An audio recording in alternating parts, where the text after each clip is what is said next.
Welcome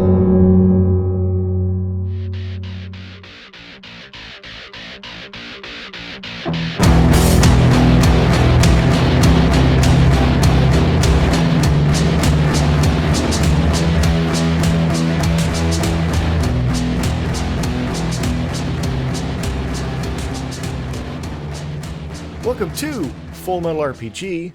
I'm Richie Buzzkill, and today I've got an esteemed guest that we have not had on before. He is a man of many shows. Ross from Role Playing Public Radio and Ludonarrative Distance is here with me. We're going to talk about 1D&D. Hi, Ross. How you doing? Hey, it's Ross Payton with Role Playing Public Radio. I'm Ross Payton. I created and run Role Playing Public Radio and RPP Actual Play, which is the actual play, a weekly actual play podcast I do, but they're both RPPR. RPPR is discussion, interviews, and that kind of thing about RPGs. And Ludonarrative Dissonance is done with Greg Stolze and James Wallace, both esteemed RPG designers. And each episode we review one RPG in great detail or a type of game mechanic. Like initiative systems or card-based mechanics and that kind of thing. Season 1's available on Anchor.fm and season 2 we're working on right now. So I also do a haunted music review podcast called Night Clerk Radio if you want to learn about vaporwave, dark ambient, other weird genres of music. I do podcasts. I like podcasting and RPGs, it turns out. So yeah. Well, I'm going to have to pick your brain about some vaporwave. I need some music. Yeah. So yeah. But I was kind of doing a little Patreon creator get together thing for Patreon, and Ross joined up, and we were talking about RPGs. But then the 1D&D announcement hit up, which, if you don't know, is kind of the 6th edition of the world's most famous role-playing game, or the 10th edition, depending on how you're counting, or the final edition, we're beyond edition, which we'll get into that later. But they released the first playtest document for it, which is a very limited, barely creating. I mean, it's just getting your background and I want to say legacy, your ancestry sorted out, because they keep using, and we'll get into why I don't want to use the word they use, maybe just a little bit. And there's some interesting stuff here, and there's some I guess we're doing this again stuff. So Ross, what made you, because you said you had a rant, but we'll probably get into this when we get into it, whenever we get there. It's natural. I remember the rant it was talking about, which is basic. So 1D&D is coming out. They've announced it. It's supposed to get published in 2024, I think is their release, but they started doing the playtest stuff, and it seems that there's very little information about it. So there's a ton of speculation. I've seen a lot of YouTube videos oh, it means this, it means that. It's oh, they're going to destroy virtual tabletops. They barely announced they're going to do a virtual tabletop, and it's going to be an Unreal Engine. That's literally all they've announced, as far as I can tell. But my real rant is the way they're doing this is one of the few things they did announce is that the only way to get a print and digital version of the game is buying directly through them. So they're cutting out game stores and bookstores and all these other partners, which is a really shitty thing to do. Can I say shitty? Yes, absolutely. This is an explicit podcast. And if you didn't fucking know that by now. All right. Well, thanks for fucking telling me. But the other thing is that they said digital. They didn't say PDF. They didn't say print plus PDF, which is the standard for all indie RPGs, right? A offline file that you can keep on your computer and back up on your own. And but they're doing D&D Beyond, which is in the cloud. And so basically now that means you need a subscription, so you buy the book and then you have to log into a website to read the online version. which sounds fine and convenient. There are advantages to it, obviously. Like you can read on your phone, your tablet, whatever. But like the disadvantage is like in X number of years, they're going to shut that server down. Like that's not an if, it's a win, right? Well, but this is how it is right now with 5th edition, because you can't buy a PDF of 5th edition. Now there are that sucks too. There are plenty of PDFs running around of 5th edition for reasons. Yo ho ho. But there is no PDF for 5th edition for sale. Now 5th edition came out in 2014. Yes, we're old. Yes, we're going to die soon. This will be the first edition, I think, that has lasted a full 10 years.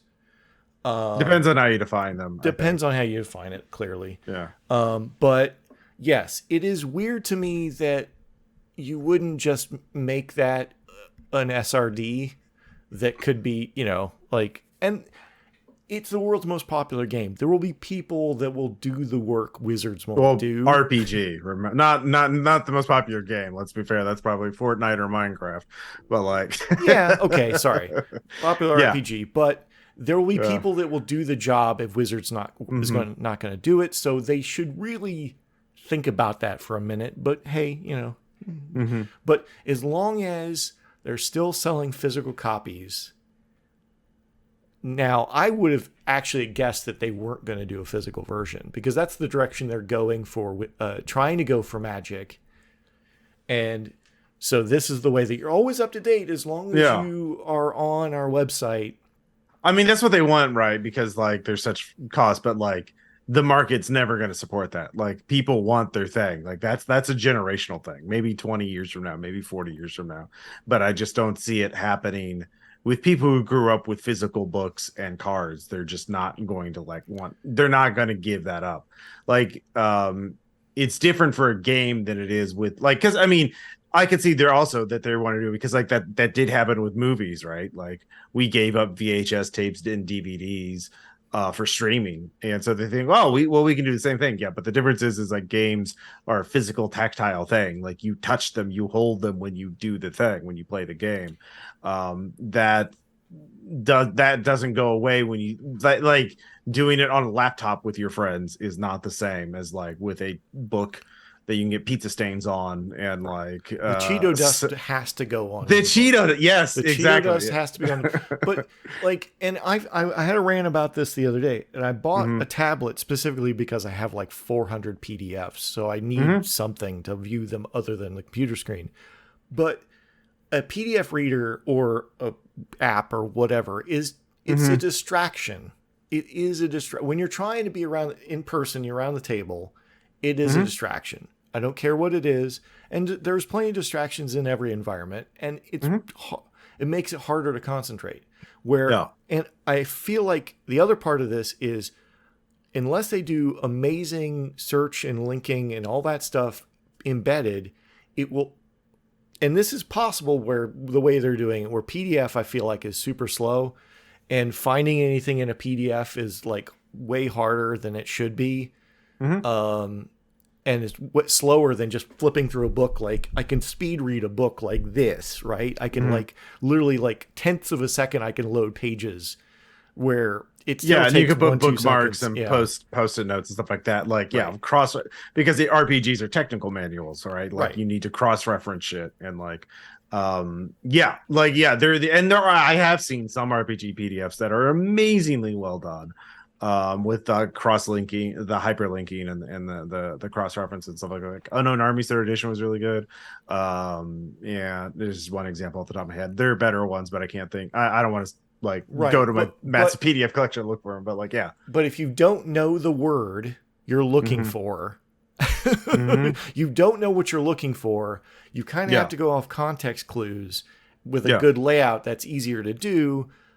And that's where like loading pages quickly kind of comes in handy, right? Is I can flip through the book and go, oh, here is the grappling rules, which you should, if you've got grappling rules, which there is grappling rules in here, which boggles my mind to have it I thought we had settled that grappling rules were unnecessary.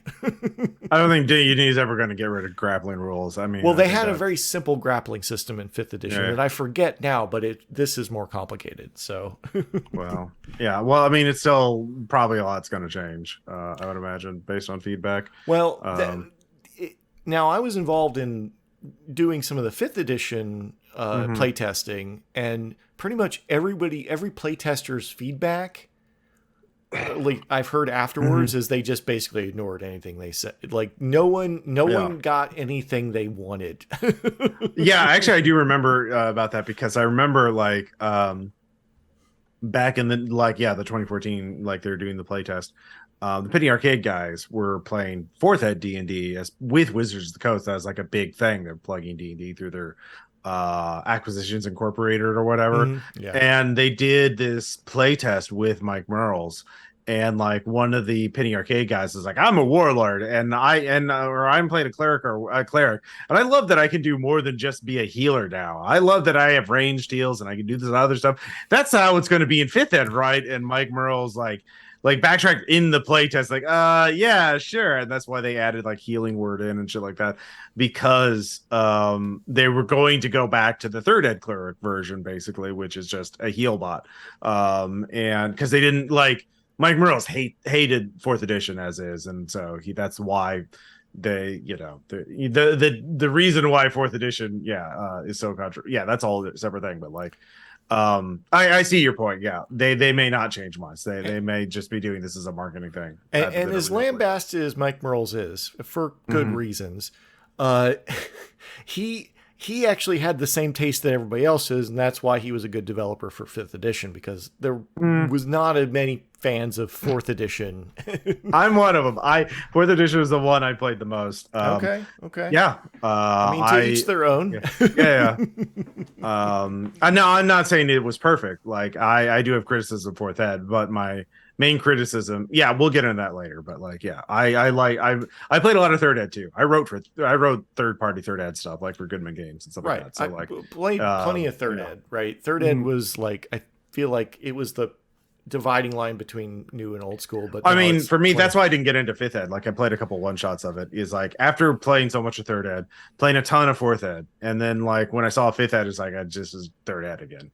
Like I don't care. I'm burned out on D&D at this point. I'm not. I just lost interest in it because it just read like 3rd 3.75 to me. It didn't read like 5th edition. It didn't like they didn't advance the rules. They went back. That's how it read to me.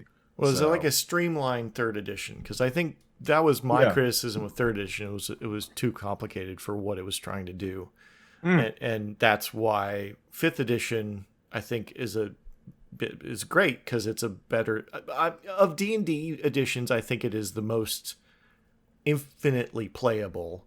You don't tend to run it, but it does have. It's got some very soft edges on some stuff. Dying and the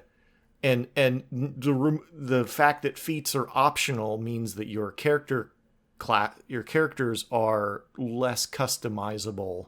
There's less depth to the to this, and in the playtest document there is feats are back, and they're not optional. Like one of the human racial traits, legacy traits, ancestry traits, whatever you call them, because they keep using the word race, and I don't think they should. Nope. Is you get a feat right away at first level as a human. So, and they're not crazy like they were in 3rd edition, or at least the sample ones are like they're. Well, yeah. I mean, I looked at it and I thought it was a bad sign that they put tough back in as a feat, because tough is like the word, like it's sort of emblematic to me of like design mistakes they made in 3rd Ed, like that they had like tough was such a bad choice. It was a trap choice, right? Like you made it and you just basically wasted a feat, because +2 hit points is worthless. It's not like a goblin does more than 2 hit points on a house cat does more than 2 points of damage. So like what's the point of that feat when you could go first, like with improved initiative or improve your spells or do any number of other things other than like literally even skill focus was better in third ed because you could literally be better at sneaking or using magic devices, and that would actually might make a difference. But now they literally put it back in a playtest. It's like that there's better ways you could even implement that idea. Like the idea is like, oh, we'll give weaker characters a chance to survive. Yeah, but 2 hit points isn't going to cut it. Like let them give them a chance to there's so many better ways he could have made tough a worthwhile feat, but like plus 2 hit points isn't it. Yeah, so, yeah. I think they're a little weaker, and like 5th edition feats like all came with like or at least the good ones all came with like stat bumps, and I think that's what they were you were trading the feat for the stat increase, and you would get more stat increase plus a thing, right? And that's why they were optional, because I think people felt they were too powerful. Okay, yeah. But these seem to be like some of the. I mean, you're right. Some of them are interesting. Some of them are not. Like tough is the crappy one. Like, and this will. And it doesn't even. And tough doesn't even improve your constitution. Right. So like, what? Yeah, it's like you have other feats that improve your stats. Why not? Like, it's called tough. Constitution is about toughness. Like, come on. Yeah. Well, you know what's funny? I was just thinking about this. Is like the feats are kind of here and there, and it's a mixed bag. But I was just looking at the backgrounds, which is the background is where you get your stat increase. Like your ancestry, you don't get stat increases anymore, or at least in this document, there's no stat increases. Okay. You just get abilities like powers, like you can get spells, or it's a couple different. It's a mixed bag of a bunch of different like special abilities. Yeah, I'm looking. I pulled it up. Right. The thing. Yeah. But what the backgrounds now remind me of is it delights my 2nd edition heart just ever so slightly. Is it's almost a kit. It's almost a kit that like you would apply to anything, and then that's where you get your stat bump and some skill proficiencies and in your extra civilian equipment. I mean, to me, well, and if I was doing this sort of thing, like I would get, I would say your character can look however you like. Here's examples of the characters looking however they like. And then you grew up in a city and you are a sage. Yeah. And that's where you get your abilities, and your non-class stuff is from those 2 places. And that's a preview of later, but yeah. I mean, like, and just looking at feats, like I think like they should all, like, a basic thing should be they should all be viable. There should be no trap feats. They should all be equal, like not equally powerful, but like have some use. And like compare tough, get plus 2 hit points, plus 1. Hit points equal to twice your character level when you gain this feat. Then when you gain a level there, after your hit point go up by additional hit to it. So level 1 you get 2 hit points. Level 2 you get whenever you got it. So but it's still not many hit points compared. Compare this to lucky. You have luck points equal to proficiency points. Use it to get advantage after you roll a d20, or give an enemy disadvantage. Like, holy shit, which is better than the other? You know, quick game design test. Which would you rather have as a player character? Lucky is clearly you want to be a lucky halfling, so you can be God's favorite children. Yeah, but anyone can take lucky. No prerequisites. So like, yeah, it's or magic initiate. Literally get a spell. So a first level spell, and so which can be very useful, especially if you're a martial class, and you could have like a healing spell to stabilize somebody, or like any number of just so yeah, it is not, it's not looking, I'm not like feeling good about the initial playtest document. It's not. Yeah, no, it's a mess. Like it's a mess. I mean, like I kind of sort of like that it's a mess.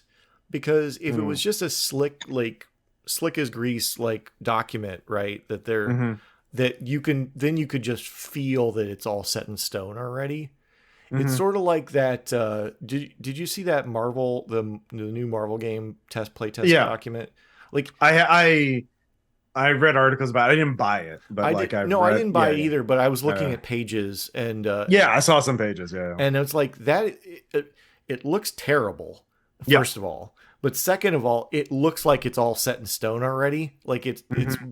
laid out. It's got all the tables and it's got like balls of text and good Hmm. Marvel images, but like it looked like it was a finished thing. Where this feels Hmm. like, well, these are some ideas we're toying with.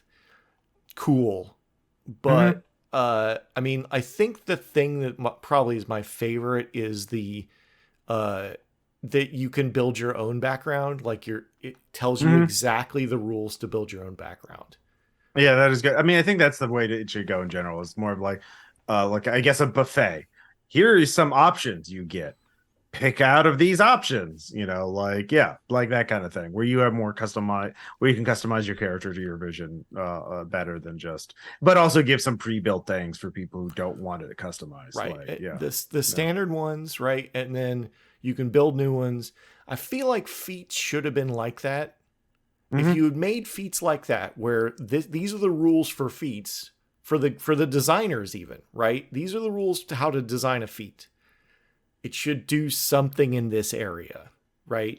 It Yeah, should that would have maybe calm that would have maybe made those a bit more palatable because they're all over yeah, the place, just like yeah. they've That always been. Yeah, that's the thing about feats is like, what are they? They're not innate class abilities. They're not spells. They're not like, yeah, class or yeah.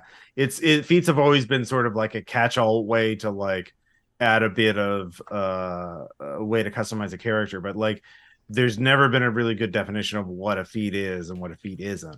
Yeah. So you get this range from tough to lucky, like, and there's just like, yeah, it doesn't seem like they don't know what feat should be or shouldn't be. Right. So yeah. That's why I think they always feel weird Hmm. is that they don't understand what they're doing. They're just trying to add more spice and Yeah. more depth to the Well, game, but they don't understand that yeah. it should kind of like these are these kind of feats and these are these kind of feats Hmm. and they should be relatively, there should Like, be no bad. yeah, yeah. But like back in third edition when feats were introduced, like the people criticized it because it was, oh, you're just ripping off Diablo 2. You're just doing skill trees. Because like back in third ed, they had like feat chains, like get weapon specialization, then weapon mastery or greater weapon mastery. So you work it up and like you specialize into one thing. So you could be a fighter who's really good at the great sword and nothing else, or you could choose like be a jack of all trades fighter. And there was a way to like customize a character within a class, but like then they got rid of I guess with fifth ed pre feat chains.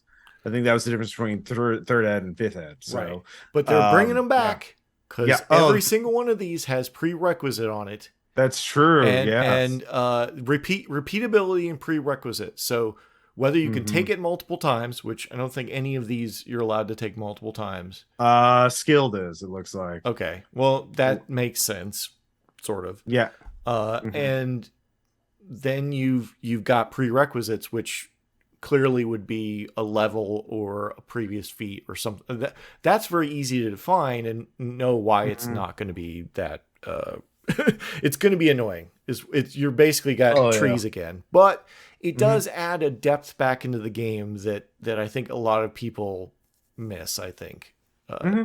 because realistically, your choices are pretty fifth edition. Your choices are very straight ahead once you Hmm. hit third level.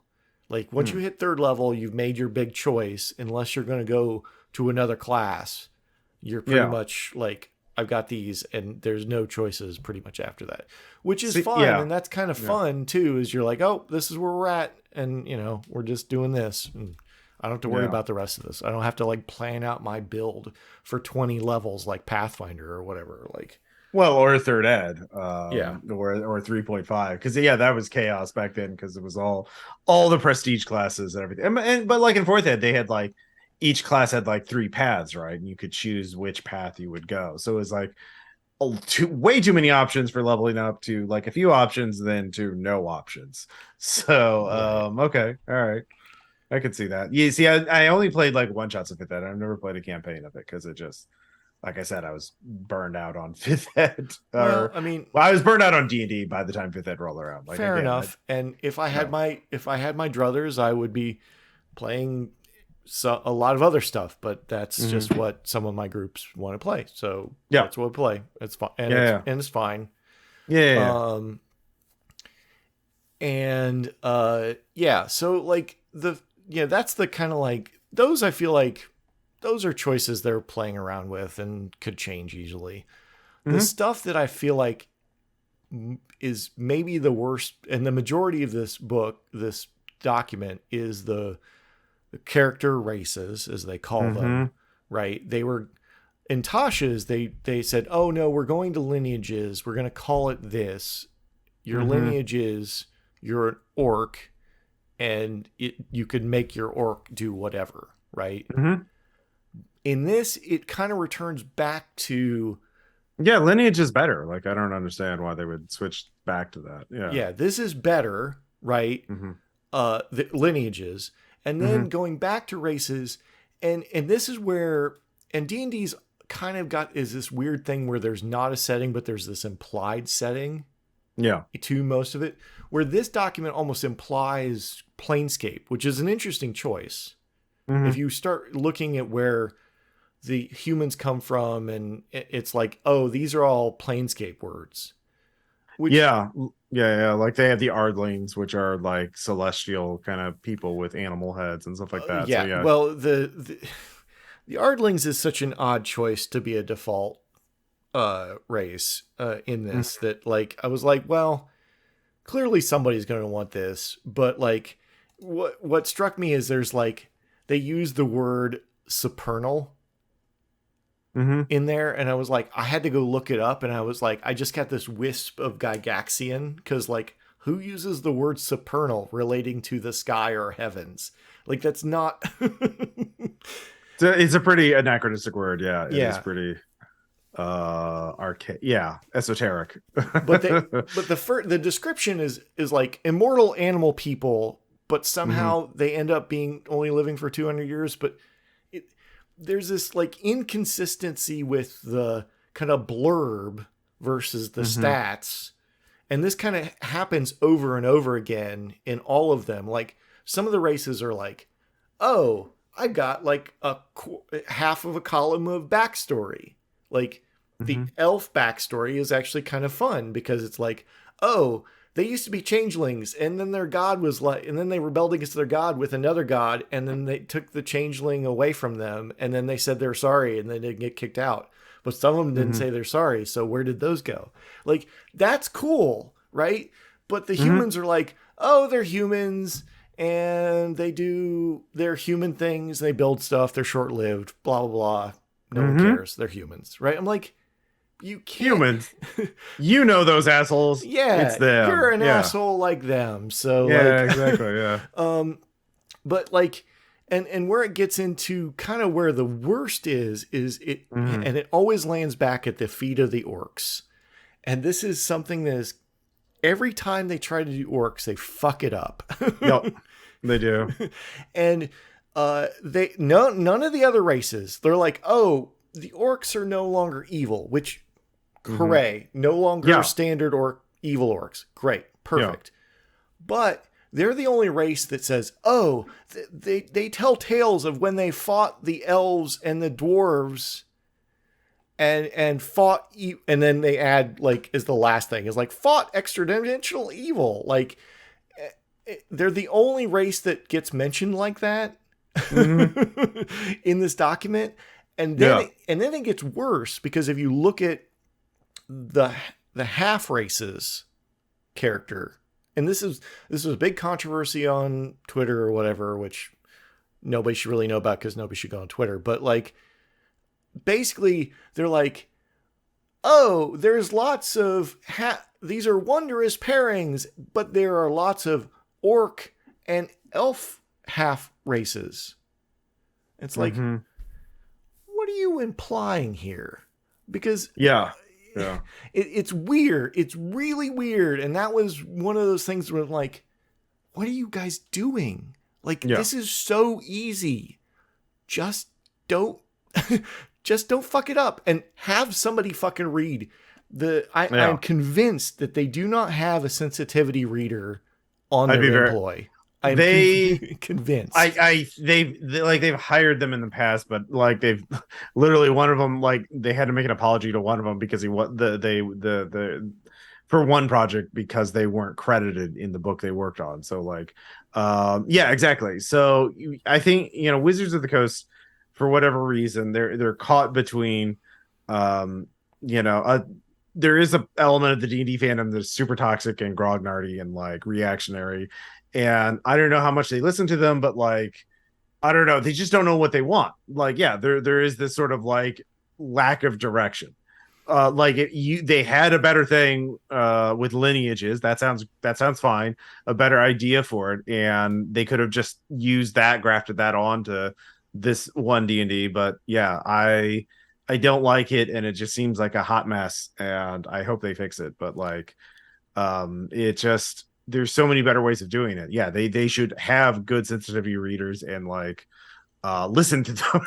Right. Well, I mean, they just had the chimpanzee controversy. Hadozi. Yeah. The Hadozi are actually apparently from 1982, as 1982 Spelljammer book. Right, but they made them worse even. Yeah. So yeah, monkey people that were enslaved and gained sapience after being enslaved. Also, here's one that looks like just coincidentally using racist imagery from the 19th century with minstrel stuff. It's like, oh boy, yeah, no, ooh. That is, yeah, ooh. Like even I could tell like that's not a good look. Did no one read this doc? Like, I'm convinced that no one other than the person that wrote it read either of those documents, because anybody that reads this be like, I mean, other than those previously mentioned chuds, right? I think it's generational too. I think if you're just like I have to stay, if you aren't doing like the work of like reading up on this stuff and staying current with like what's happening in indie RPG circles, where like that's where I first heard about sensitivity and diversity readers and that kind of thing. If you don't hear about that stuff, then it's easy to be out of the loop and not know that that's even a thing, or like not like an optional thing, especially if you have the resources of Wizards of the Coast. You can hire whoever you want. And like, God, it's just I think it's just like the people in charge just don't realize what they're doing, or like they're just out of the loop. Like it's just being out of touch. But like they're on the internet, they see what's happening. They have lots of people. They have hired very good people in the past who would tell them exactly what to do. Like for 5th edition, they hired a raft of indie RPG people, and they're in the credits. You can read all those people. They all got.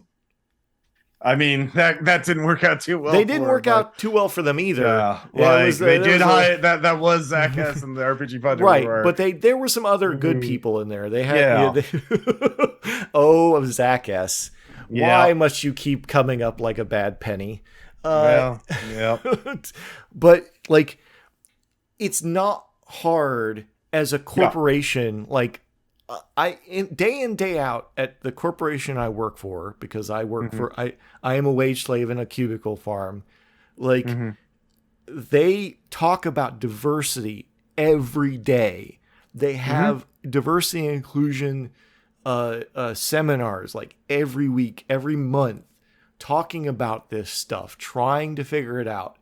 It's not like, literally, if you keep running into the same trouble, maybe you should hire someone permanently as the person that's helping you with this, right? Or multiple people. You could buy a team. You could get a team of people that do this, and that's what they do. Is they read all your books and go, "This is a problem. This is a problem." But I think they're actually afraid of is figuring out that like alignment is terrible, like that a lot of the racist stuff, a lot of the background. Oh, you're saying that just too much of the D&D brand, right? Too much of the D&D brand has been kind of tainted over the years that they would have to change too much that it wouldn't work anymore.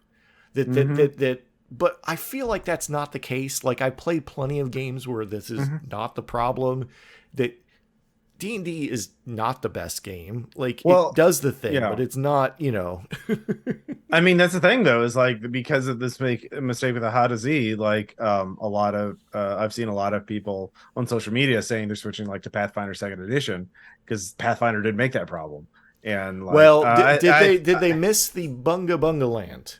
Because that's totally a thing. There's totally a not Africa that's really bad in Pathfinder. But I don't know if that's been republished for two. I don't know if that's Pathfinder Second Edition. They republished that or not. Probably not. I mean, like, this is the new edition of Pathfinder, so like, I think a lot of like D&D people, like, I think there's just D&D 5th edition has been around for 10 years, and this new edition isn't doing enough to distinguish itself from 5th ed. Like, I think some people are also going to be like, well, why should I buy this when 5th edition is basically the same?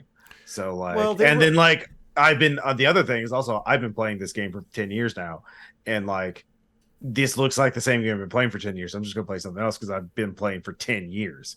Like, that's enough. So yeah. Well, I think that there are people they'll be in each of those camps. I think there are people that will continue to buy whatever the D&D is of the moment, because that's what they want to play. But they needed to do numbers. They needed to be a success, and I don't know if they can get enough people on to make it success unless it offers something new. And like, that's actually something I just realized is like, if this is too much like 5th ed, then why should anyone buy it? And that's the problem Pathfinder had, right? Because Pathfinder tried to do a second edition, and it did not take off like first edition did because they didn't have the same. Well, they're still in playtesting, I thought. No, second edition is out. I play it. Okay. It's a full game. They've got multiple releases. Okay. The problem is their company is founded on literally like, we want to stay with that edition that you just abandoned, right? So that those people that like, no, this is the game I'm going to play forever. Right, that they've decided that this is their game. And when they went to a second edition, they changed it enough. Now, I actually think they made it a much better game because I just making character. I'm like, this is way easier and way better, and makes way more sense than the first edition ever did, 3.5 ever did. But I still think it's not quite my taste, but it's better. Capsule review of second edition Pathfinder. Yes, they're going to run into that same problem every edition has. We're going to reignite the edition wars. It's been a minute since we had those. That cooled down after 5 or 6 years. So we're going to have 5th edition hardcore people, and then we're going to have 1D&D people who are like, oh, we're new. We're going to run 1D&D. Cool. Whatever you want to play, I think you're right from a corporate standpoint. From what I saw, that Hasbro is now a D&D / magic company with a toy hobby, because I'd have to see the number. I mean, well, it's not even about that. It's all about the licenses, franchises, really, properties, like. Hasbro, it's about what G.I. Joe and Barbie can do, well, there's the last earnings report, the thing I read about it was, none of that mattered. Like, they could stop making toys tomorrow and it would not make a huge dent in their bottom line. Well, the thing is, they're going to do that though, because they need to do that in order to keep the franchise, the intellectual property, viable. I mean, I think it's sort of like symptoms of a broader corporate strategy, or like the mindset is, stop selling things, you offer subscriptions, right? So people have to keep buying things forever. Adobe switched to that, everything's switching to that, so let's make D&D a subscription. Like, they keep making, and the reason why they keep making toys is so people can be hooked on the IP, the intellectual property of the Barbie brand, of the G.I. Joe brand, so they can make a Barbie movie, another G.I. Joe video games, blah blah blah blah blah, all this other stuff. And like, there's a D&D movie coming out next year. And so that's obviously going to do, numbers for D&D probably. Well, I mean, Yeah. it depends. I mean, it looks more interesting than the last one, but you could, bad movies did do damage brands. So like, yes, all marketing is good for you at some level, but if you Yeah. put a real stinker out, then I think see the I last think movie. it looks like they're really like borrowing a lot from like Thor Ragnarok and that kind of Hmm. MCU style movie. So I think they're Right. I mean I don't know, it might flop, but I don't think it's not gonna be like the last one. Like obviously Right. that one's a cult classic. That one's great. Well, there's there was a sequel even. If no one Oh yeah, remembers, there that's was right. even a Yeah, sequel that was yeah, even worse. Somehow. yeah. But yeah, like just going back to there was Hmm. some weird choices. Like there, you can play a small size human, Hmm. or what was the other one? Small size tiefling somehow. I don't know why. Why Well, would yeah, you? because there are small sized people. Like there Well, are like but yeah. well, anyway, I think that's like a diversity like there are literally small people, so like that makes sense. That's right. fine. I'm fine with But it. Yeah. So the like, range of sizes was mhm. actually of medium actually includes what the nominal size of those people are. But anyway, Yeah. so it's just inconsistent. It's so inconsistent and Hmm. kind of like why do orcs have gray skin? I think that's worse. Orcs having gray skin is worse because Hmm. it's closer to something in the real world than green skin. Like Hmm. what are you trying to make them legally distinct from something? But try, That actually may be it. Like they but probably don't want to go brush up against Warhammer works. but So Warhammer has orcs with a K, so look, they're I'm often not an intellectual property lawyer. I'm just like Warhammer did change everything from like Space Marine to Astartes for a reason, and it wasn't because it just sounded cooler. It's because right because they could Astartes is something they could trademark right. and copyright. Yeah. But So yeah, yeah. it just there's this weird inconsistency where they're trying to apply an implied Hmm. world, but they're some of them Yeah. work and some of them don't. Some of them mention God, some of them don't. I mean, that's Like just been D&D though. Like it at least the is, core books. Yeah. but like I think you could at least in a document like this at least have the same amount of work in each in Yeah. each thing, right? But it's rough and ready. I just think Yeah. that they're the orcs just like, guys, if you can't do it right, just stop. Like you don't need to do I it. mean, they Like, can't stop that. That's the whole thing about like they got it. They got to keep making product, well, man. yeah, but they don't Yeah. have to include things that Yeah. get them in Yeah, they trouble. could have they could have taken stuff the lineage stuff from Tasha's, like you're saying. Like they should have just done that. But Yeah, like, just put lineages in, yep. give them But that's not a new. fresh. People But already you can bought do a that. So fresh coat of paint on the lineages by yeah, yeah. mixing up how You could. something, right?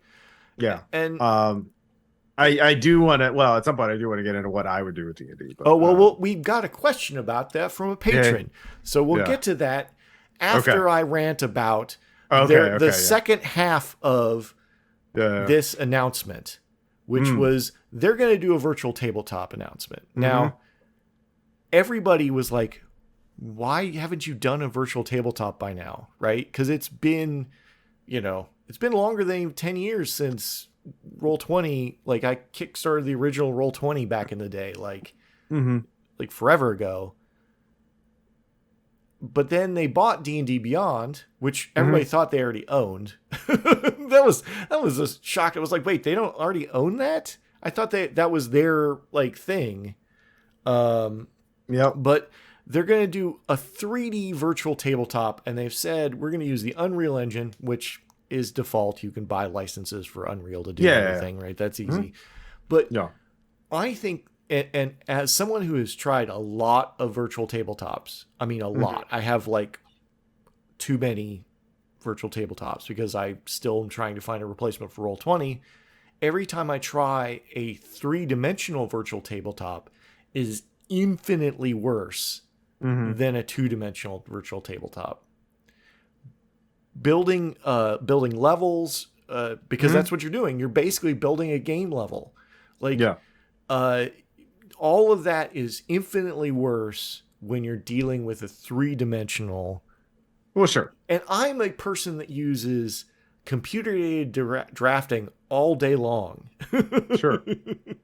I deal in 3D all day. I cannot imagine if someone who is not in that headspace to design a level to play in, right? Mm-hmm. And I'm sure they're like, oh, we'll sell you the levels to play in for the module you bought from us.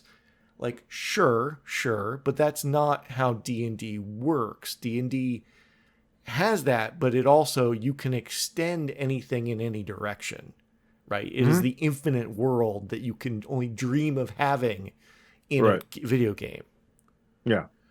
I'm not gonna really say much about the D&D virtual tabletop until they actually announce some details, because they really haven't. Like, I mean, I think their game plan again is to make their broad plan is to make D&D subscription thing that you have to be paying every month to have D&D, and that includes all of the books and the virtual tabletop and all the little things, and get cosmetics for your characters and blah blah blah. Yeah. So like, I think that's their game plan. I don't know how well they're able to do that, because I think there's some real questions of the competency of the D&D team in play here. Just unforced errors, as we were just talking about for most of this hour. I mean, personally, I don't use virtual tabletops that much, except for like, unless you count Discord as a virtual tabletop, with maybe screen share, because theater of the mind. And also, I don't really run D&D. I run like horror games and indie RPGs and stuff like that. So like, I don't really, I mean, I just don't have the brain space. Like, for me and my group, I know, like, we're in general, virtual tabletops are like, even if I learn how to use the fucking thing, my players aren't, especially the complicated ones. So like, that's why I haven't run like complex games like Lancer on a virtual tabletop, because it's just too much work. So yeah, I don't know. I'm not holding my breath on it, but like, I'm not gonna like condemn them until I actually see the actual details for it. Like, I think we need to wait for them to actually announce what the actual deal is and what the actual final product's going to be. So, and they just haven't announced it yet. Like, we've only gotten like a 21-page PDF out of them so far, and it's not great, but it's not terrible. So like, yeah, sure. And I understand what you're saying, but I'm just I cannot get through the idea that a 3-dimensional. It's just. Well, that's the thing. You're not going to design the levels. I can tell you. I mean, because they're doing Unreal Engine, maybe we can do a little bit of speculation. Say, like, the idea is, well, you could design it, but don't you just want to buy this thing we already did for you? Just buy this dungeon. Buy this dungeon, bro. You can run just dungeon in 3D, and it looks really cool. Well, and you get these cosmetics, and like, you have things like level creators for video games now, right? So you have it's more of a dev software than a player-facing software, and you can do it that way.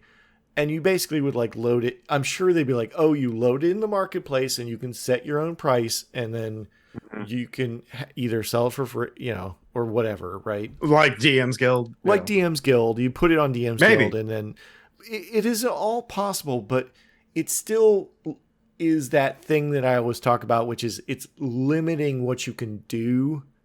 Even on a 2D, it sort of limits, like, oh, wait, there's a secret passage here. Like, I can just draw that on the map or on the virtual tabletop. I can just be like, there's a secret passage here. You can go through, That's why I am just like stuck on it, because I just think that they're the advantage of a tabletop role-playing game is you can do anything with it, right? Yeah. But if you start putting in the computer, the virtual tabletop is a limitation. I will fully admit that even a 2D one is a limitation. Sure.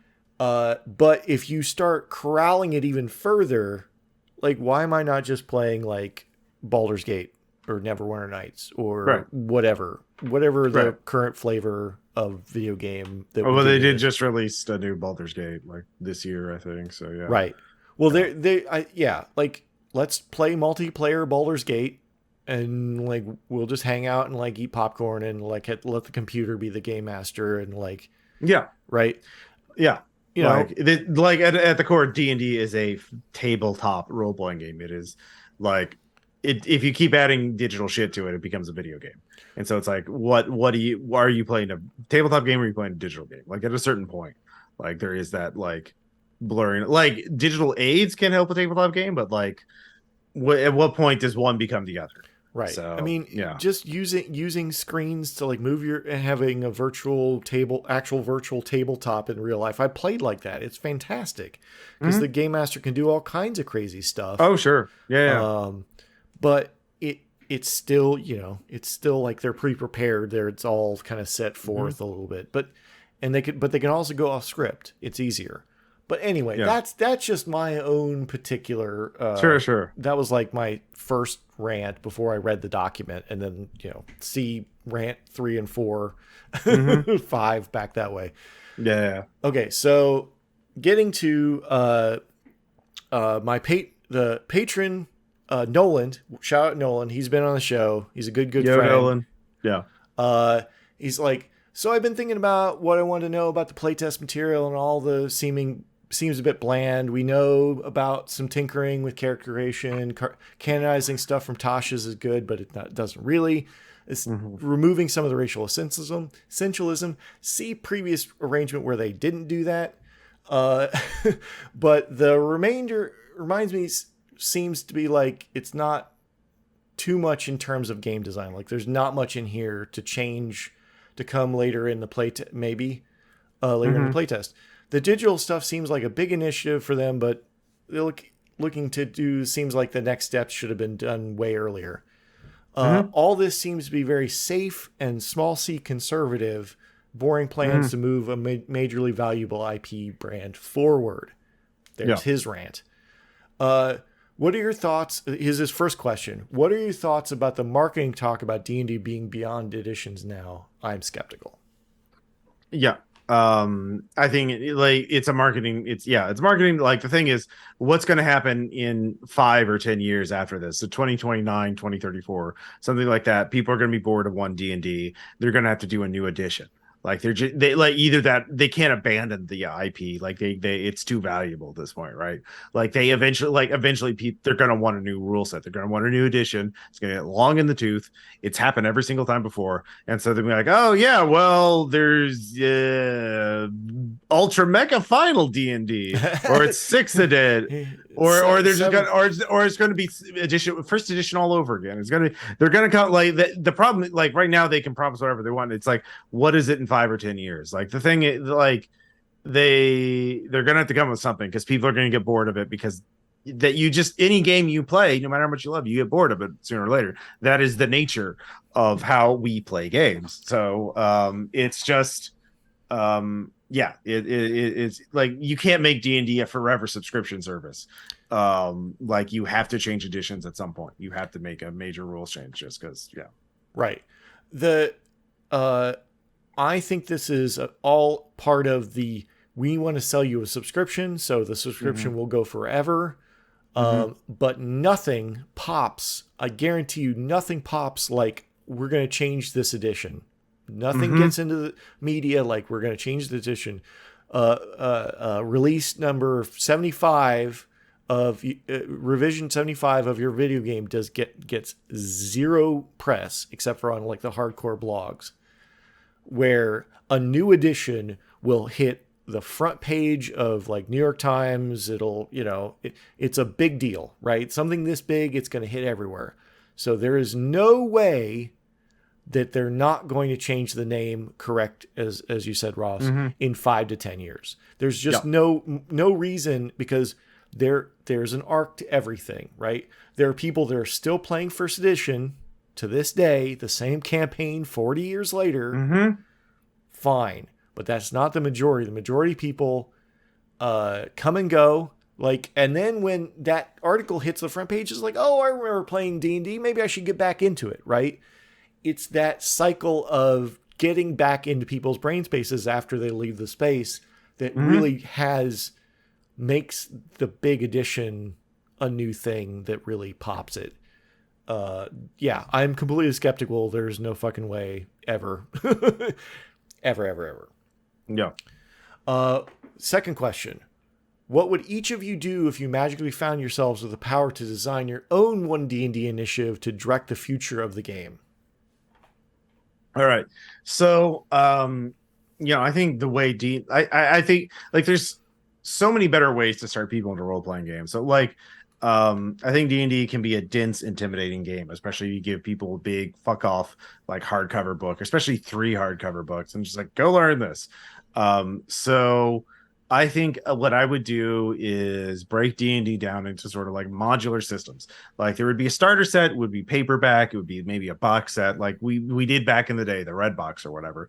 But like really focused on like here's a type of character you can customize them this way with like a checkbox of things. And like you have to escape a dungeon, and it's like 3 levels of dungeon crawl. And then the thing is, the build modular campaign and rule settings to explore how people want to play D&D. So like instead of like I would entirely new settings. No more trading on nostalgia, no more just digging up dead campaign settings from TSR days. Like geez, like let's have some original fucking ideas for once. So like do like obviously there would be a horror setting, but it wouldn't be Ravenloft.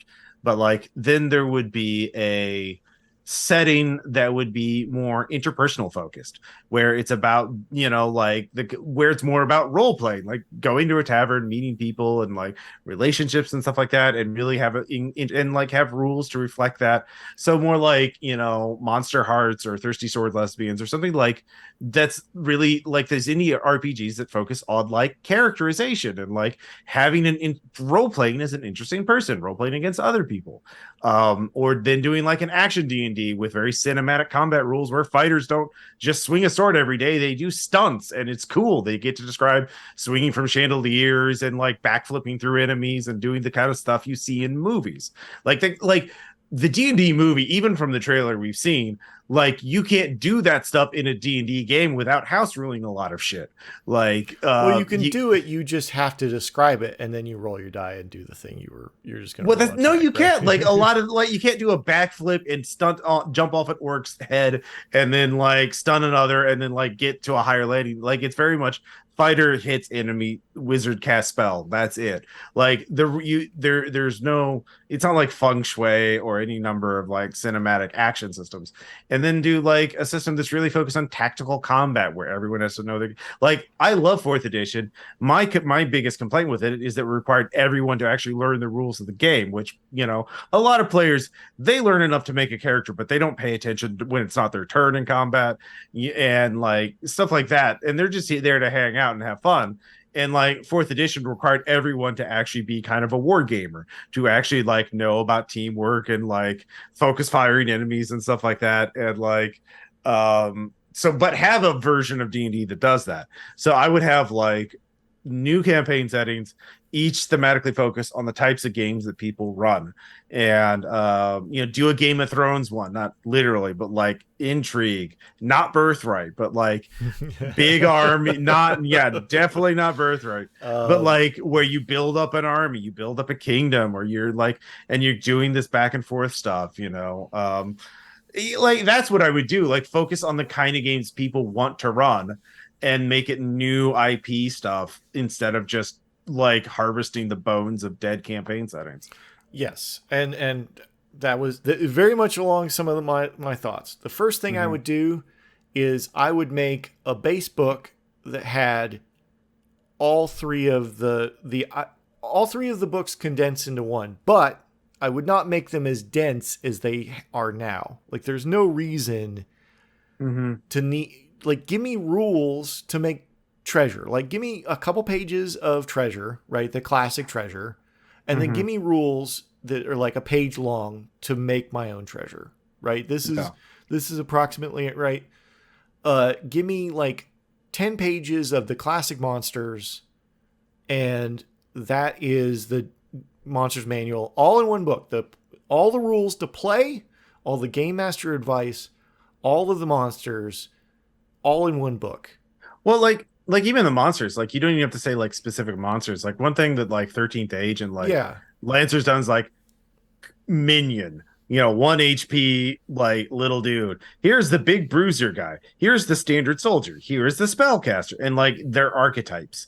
And then like have 10 pages of archetypes of like basic rules in combat. And say, you could describe it like these guys. You could describe it like these guys. And then like that's it. Like, yeah. So something like that. Yes. And all the rules to make a character, all the like, and you can expand it later, right? And have your monsters manual with more stuff in it. I kind of think of it as like 2 lines after the base book. You have one base book. There's not 3 base books. There's one base book. That you have the line that is the new IPs, all new IPs. There's, just like you were saying, no Ravenloft, none of that, right? And then you have the D&D Classics line that is the nostalgia plays, because nostalgia sells. It's a hell of a drug. I understand, as a big company, I got to sell a lot of product. So I agree with you that I would much prefer to see that, but even I get excited. They're like, oh, we're going to do Planescape. Cool. Like, you're never going to do Dark Sun again. I get that, because that's an impossible thing to clean to the level that you don't get freaking roasted over an open fire for publishing it. Even though it's a clearly anti-slavery setting, you got lots of slaves in it, so it's just not a thing. But I have 2 lines. I have the line that is all new IP, all and start paying like for the player's handbook or the initial book. I would hire like 4 artists to do all the art for that book, and I would have them do it. I would prefer it to be done by hand, but I understand that that's maybe not the way anybody does it anymore. But it always gives a good feel to a book if you have a core central set of artists that kind of work together, that they're working together, they're in one place, whatever. All those old books felt cohesive, because even the shittier artists like all felt like they were in the same universe. Okay. You want a consistent art direction. I want a consistent art direction. Okay. Yeah. But I also don't want it to be just like I went on Fiverr and got another Churn the Crank. I want some like real voices, to like Brahm, like Easley, all those guys back in the day, right? I'd like that. I would make it so that I'd sell a PDF, because I know I'm going to see them out on the internet. Like, you cannot stop the internet from scanning the book. I'm going to sell a PDF. I'm going to sell every single one of them. I'm going to sell a PDF by itself. I'm going to sell it. You're going to get the book and you're going to open it. You're going to get a code. You're going to log into I'm going to get your email address, and then you're going to get a PDF.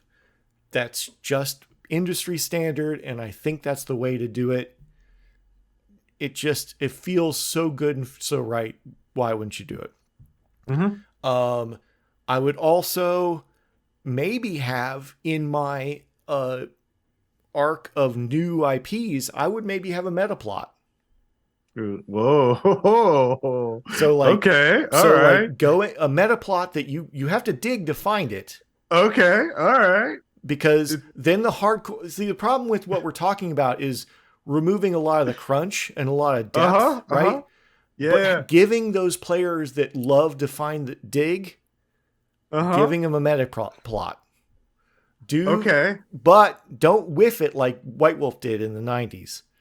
All right. Yeah. It's a tightrope. Do a meta plot, but not like White Wolf. Okay. Yeah. No, not like, you already kind of have an implied universe that's this Planescape, this expanding universe, right? Yeah. Multiverse kind of thing. Multiverse. So like, and you can even where you can really show that off is in your D&D Adventures League. Sure. You can really, every time the new setting comes out, then like, wait, didn't I meet that guy on that plane back there as a different character? Like, you start putting that stuff together, and and then you can use some of that nostalgia. You can even cross some of the nostalgia back across, right? And that's what I would probably do.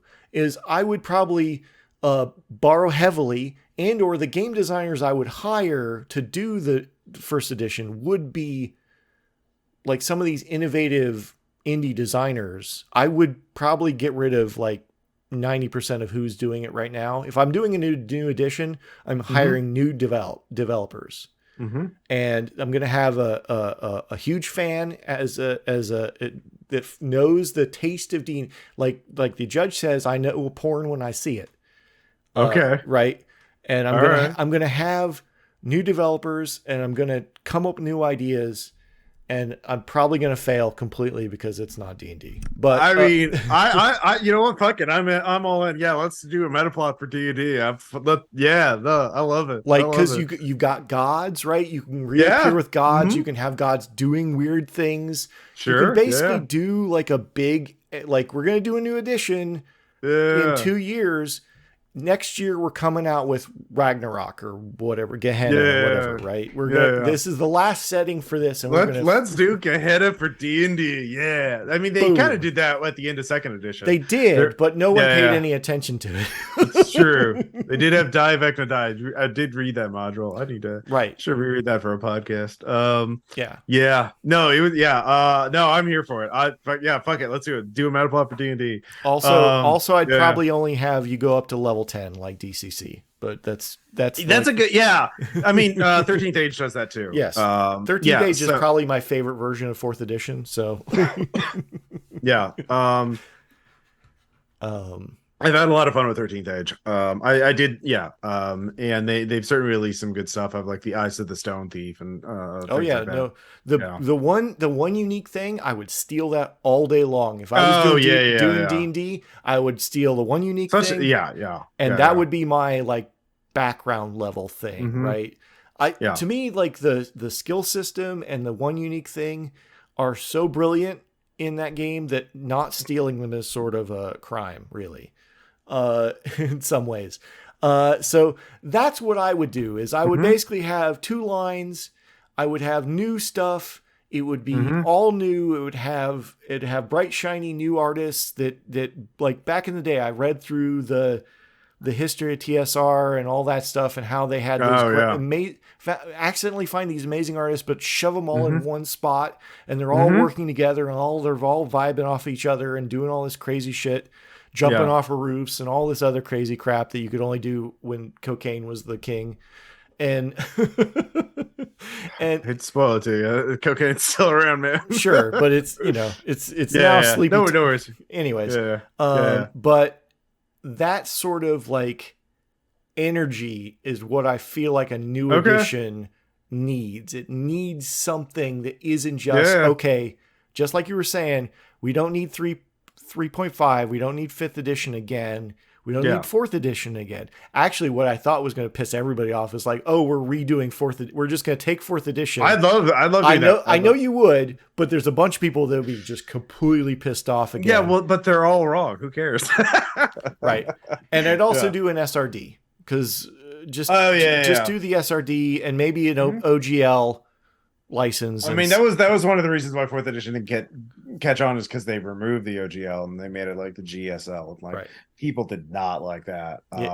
It would be I think it would be the D&D be very differently if they just OGL the 4th edition like they did with 3rd. Quite possibly, but I don't know. I don't know because who knows? Just playing the base game kind of turned me off. So I totally get that. But anyway, so that's what I would do.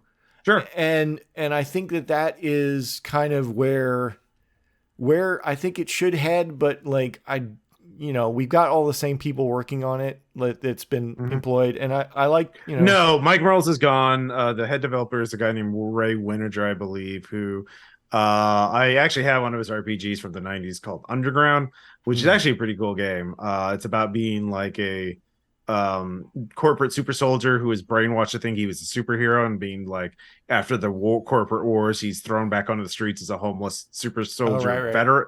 I think I've heard of it. I've heard of this game. It's got a really cool art style, and it's a very comic art style. Right. But like very 90s edgelordy. Yeah, with all the pockets and muscles and very very lovely. So anyway, but Chris Perkins is still there. couple other people. Yeah. Chris Perkins, he worked on this. Reckon, but anyways.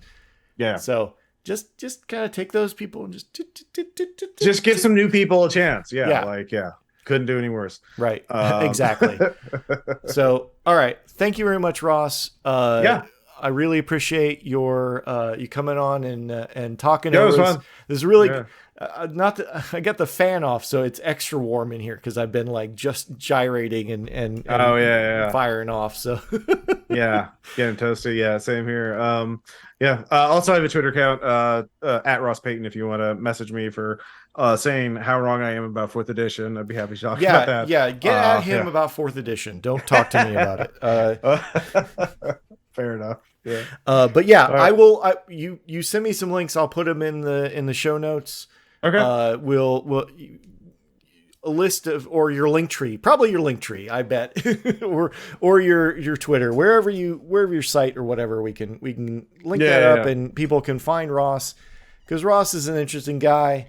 You want to check out some of the things. I did not know you had a Vaporwave podcast, so I'm gonna have to subscribe to that next. So NayClerkRadio.com. Yeah. All right. Very cool. Thank you very much. Well, thank you, Ross, for joining us. Now we're going to do a little business. First, I was sent a review from the one and only Sadaka.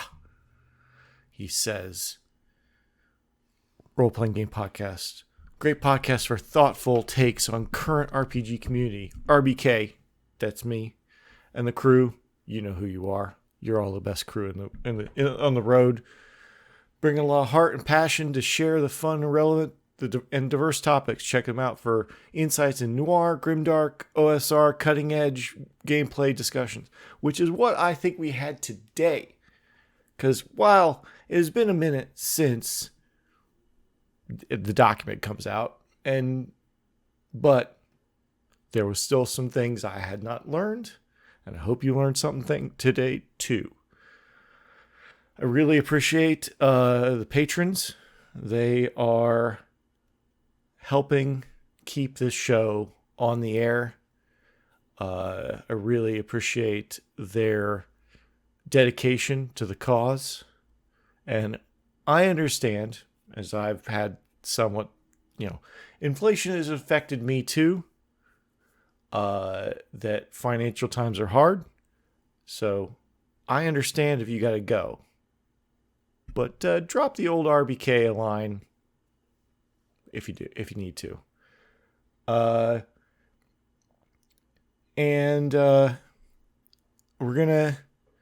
put out a new T-shirt called "Let Them Fight." It's an old etching I found in a Creative Commons. Put Full Metal RPG across it. Check out the merch store. Full Metal RPG link tree below. It's a pretty cool old school etching from about 200 years ago.